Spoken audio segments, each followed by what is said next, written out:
Sa halip na katatakutan, isang sementeryo po ang kinaaliwan naman sa Baguio City. Pag dumalaw ka kasi sa tinaguriang Cemetery of Negativism, di ka malulungkot, kundi ma-inspire ka pa. Narito ang report.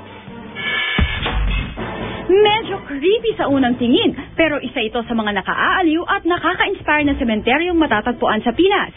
Bukod kasi sa mga puntod na may cute characters, di mga bangkay ang nakalibing sa tinaguriang Cemetery of Negativism sa Camp John Hay sa Baguio City. Ang nakabaon dito, lahat ng uri ng negatibong pag-uugali at pag-iisip.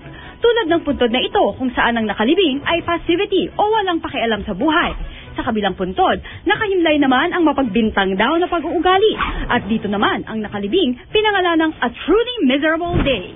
Itinayo ang Cemetery of Negativism noong panahon ng mga Amerikano. May pagka-pessimistic daw kasi ang ilang sundalong kano na nadestino sa Baguio City. They came up with this area to bury their negative attitude.